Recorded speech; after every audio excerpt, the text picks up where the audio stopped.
বাড়িতে ঢুকে সিপিএম নেতা তথা টাকারজলা কেন্দ্রের বিজিত প্রার্থী শ্যামল দেববর্মাকে প্রচণ্ডভাবে মারধর করে দুষ্কৃতীরা। মঙ্গলবার জম্পুই জেলার সুধন্য দেববর্মা মেমোরিয়াল স্কুলের পেছনে শ্যামল দেববর্মার বাড়িতে ঢুকে 7 থেকে 8 জন দুষ্কৃতী। তারা বাড়িতে ঢুকে শ্যামল দেববর্মাকে আদেশ দেয় তিনি যেন জম্পুই জেলা তিপ্রামথা অফিসে যান। তাকে এখন থেকে তিপ্রামথার সাথে থাকতে হবে। শ্যামল দেববর্মা তাদেরকে বলেন তিনি সিপিআইএম সমর্থক। এই কথা বলা মাত্র তাকে প্রচণ্ডভাবে মারধর করা হয় বলে অভিযোগ। পরে পুলিশ এসে আহত বাম নেতাকে উদ্ধার করে জিরানী হাসপাতালে নিয়ে যান।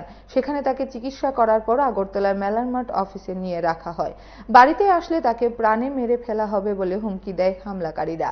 এদিকে মঙ্গলবার বিশ্রামগঞ্জস্থিত সিপাহীজলা পুলিশ সুপার অফিসে এসে পুলিশ সুপার বিজয় দেববর্মার কাছে লিখিতভাবে অভিযোগ দায়ের করেছেন সিপিআইএম জেলা কমিটির সম্পাদক রতন সাহা। সঙ্গে ছিলেন প্রাক্তন মন্ত্রী ভানুলাল সাহা, ওহিদুর রহমান, সিপিআইএম বিশালগড় মহকুমা কমিটির সম্পাদক পার্থপ্রতিম মজুমদার।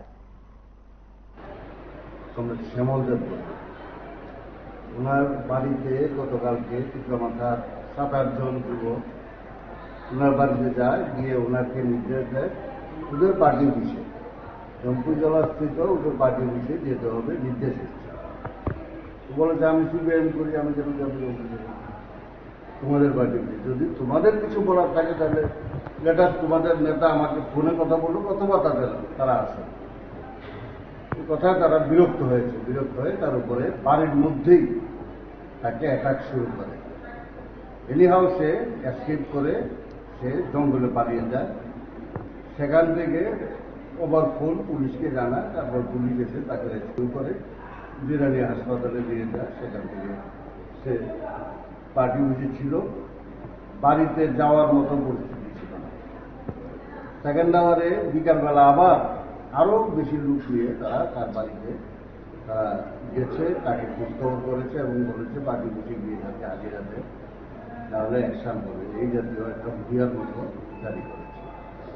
তার পরিপ্রেক্ষিতে এমন একটা অবস্থা যে সে জম্পুই জেলা গিয়ে থানাতে মামলা করার মতো কোনো সিচুয়েশন নেই। এই অবস্থায় আমরা আজকে এফআইআর করেছি।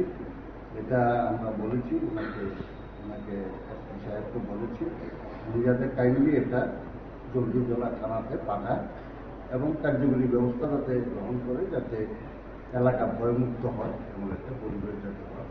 উনি বলেছেন যে এটা আইনের দায়িত্ব, কোনো জায়গায় যদি আইন বিঘ্নিত হয় এটা সুরক্ষিত করার দায়িত্ব ওনার নিশ্চয়ই পজিটিভ ভূমিকা নেবে। এখন কোথায় আছেন? এখন আগরতলা আছে, আগরতলা বাড়ি বসে আছে। বাড়ি কোন জায়গায়? জম্পুই জেলা। জম্পুই জেলা কোন জায়গায় অ্যাকচুয়ালি? সুধন্য দেববর্মা স্কুলের পেছনে।